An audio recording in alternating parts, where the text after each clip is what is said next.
L'amour de Dieu, je me demande ce que ça pourrait me faire. Contre la culpabilisation et la honte. Prenez-le jusqu'à ce que tous les symptômes aient disparu. Si vous faites une rechute, rechargez et prenez-en plus. Rechargement gratuit et illimité. Wow! Docteur Jésus, alléluia. Oh! Oh! Toute une bouteille d'humilité.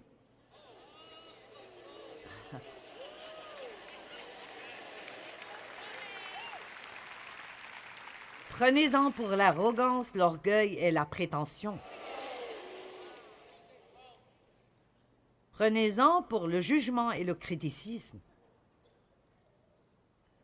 Rechargement illimité. Prenez-en jusqu'à ce que les symptômes disparaissent. J'ai eu besoin d'une bouteille fraîche de cela récemment. J'ai pris cela régulièrement pendant toutes mes 38 années de ministère. J'en ai toujours besoin. En fait, j'ai toujours besoin de tout cela plutôt régulièrement. Oh! Wow! La générosité, comment ça va m'aider? Oh, prenez-en pour l'égoïsme.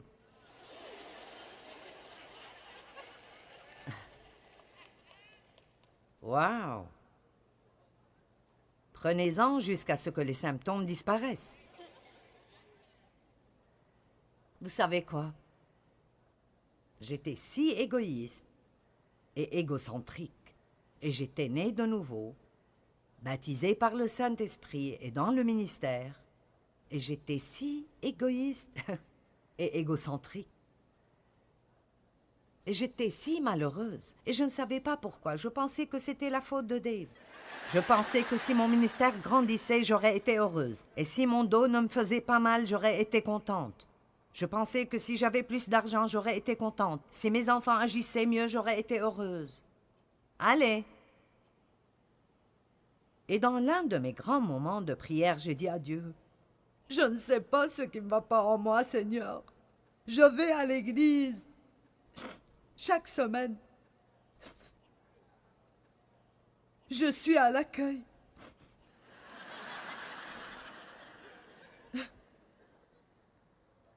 Je ne sais pas pourquoi je suis si malheureuse. Et je vous le dis, vous pouvez dire ce que vous voulez à propos de si Dieu nous parle ou ne nous parle pas, mais Dieu m'a dit,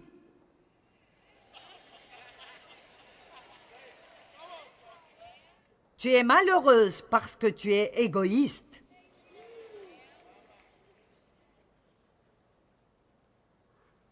Alors j'ai commencé à étudier l'amour et à étudier, et à étudier, et à étudier, et à étudier, et je l'étudie toujours. Apprenez à être des personnes généreuses. Ne faites pas le moins que vous puissiez faire. Faites le plus que vous pouvez faire, et faites-le exprès. Je vais fermer l'armoire pour 1 minute. Hébreux 4. Vous me suivez toujours?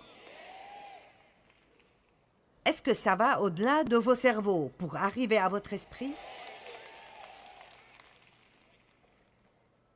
Car la parole de Dieu est vivante et efficace. Vivante et pleine de puissance. Il n'y a qu'une seule chose qui sort la mort dans nous, et c'est la vie. Elle est active, opérante, revigorante et effective, plus tranchante que toute épée à double tranchant, et pénétrant jusqu'à la division de l'âme et de l'esprit, des jointures et de la moelle, des parties les plus profondes de notre nature. Elle expose, trie, analyse et juge les dispositions et les pensées du cœur. Laissez-moi vous demander, parfois quand vous allumez la télé, et je vous prêche tôt le matin, est-ce que vous ressentez que l'on opère sur vous? Vous traversez une sorte d'opération de l'âme? C'est ce que la parole fait en moi. Elle ne me fait pas toujours me sentir tellement bien. Laissez-moi vous dire, quand j'ai commencé à vraiment étudier la parole, c'était affreux, parce que tout ce que je lisais, j'en avais besoin. J'avais un problème avec la parole entière. Après chaque sermon que j'écoutais, je me sentais condamnée. Je ne connaissais pas la différence entre la conviction et la condamnation. Alors si j'écoutais un message à propos de « tu parles trop », et puis je faisais un plan charnel, c'est décidé. Demain, je ne dirai pas un mot.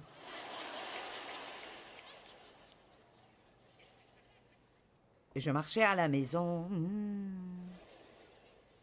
Et quelqu'un me disait « Qu'est-ce qui te prend aujourd'hui ?» Et je disais « Si je parle, vous n'aimez pas. Et si je ne parle pas, vous n'aimez pas. » Vous savez comment on appelle ça la chrétienté enfantine et bébé? Je ne savais pas que ce que je devais dire était « Oui, Seigneur, tu as raison, je suis convaincu. Je dis beaucoup de choses qui blessent les gens, et je dis beaucoup de choses qui me blessent à moi, et je veux changer, et je te demande de me changer, et j'irai à ta parole, et je prendrai mes médicaments. » Allez, laissez-moi vous dire, vous pouvez prendre n'importe quel verset dans les Proverbes, à propos de la bouche, et vous commencerez une grande guérison dans vos vies. Vous devrez y retourner la semaine d'après pour prendre une autre dose, et vous devrez retourner la semaine d'après pour prendre une autre dose. Allez!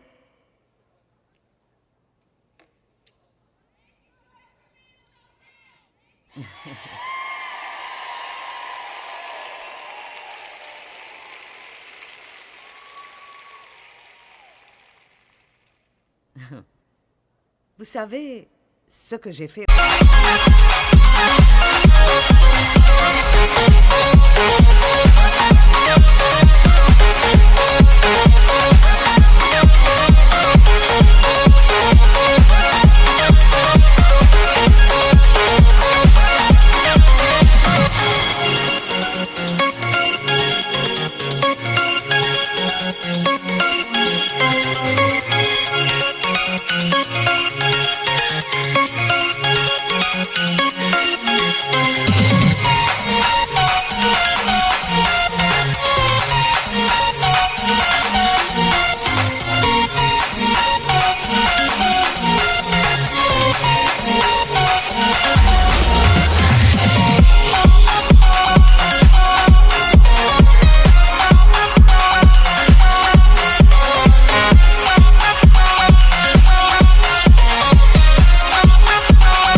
Aujourd'hui, entre les sessions, je suis allée manger, mais après, je me suis arrêtée à un magasin et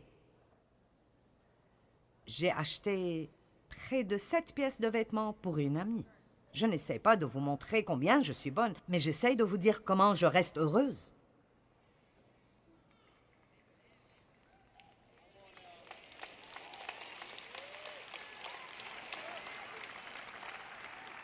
T'es-tu acheté quelque chose? Oui, je me suis acheté 2 ou 3 choses. Mais je vous dis la vérité.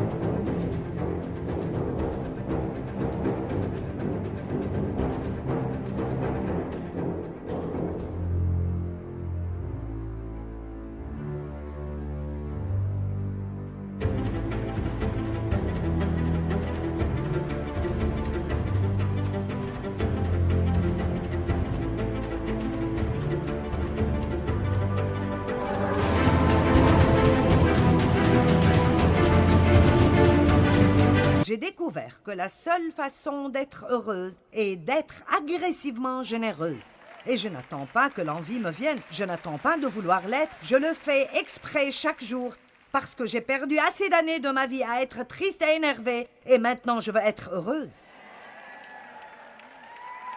Alors chaque jour, je me réveille et je prends une grande cuillerée de générosité. Oh, où est-il passé? Oh. Oh, mon Dieu. Ah, le voici. J'ai pensé que je devrais aller pour en acheter plus. Est-ce que quelqu'un comprend ce que je dis? Je vous défie de, si vous savez, si vous êtes égoïste, de l'admettre. Combien sont égoïstes? Merci. Combien sont parfaits et n'ont besoin de rien de ce que je dis?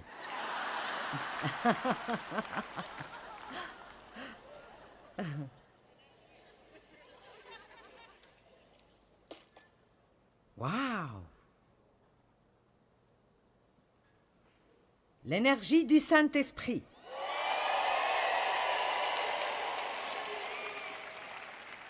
Prenez-en pour la paresse aussi souvent que vous en avez besoin. Jusqu'à ce que tout symptôme disparaisse. Waouh! Rechargement illimité, Docteur Jésus. Waouh! Oh oh! La sagesse. Prenez-en pour la stupidité aussi souvent qu'il le faut.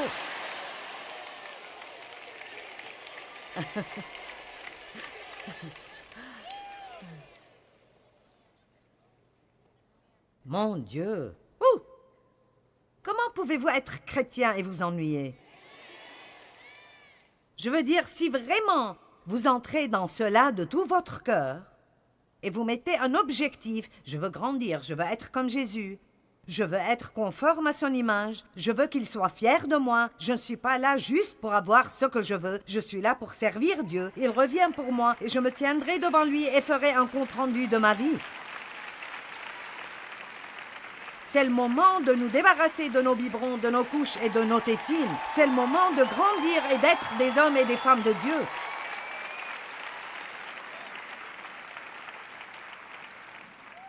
Au moins, si vous ne voulez pas prendre vos médicaments et voulez rester malade exprès, admettez-le et dites « J'ai tellement de problèmes parce que je ne veux juste pas changer. »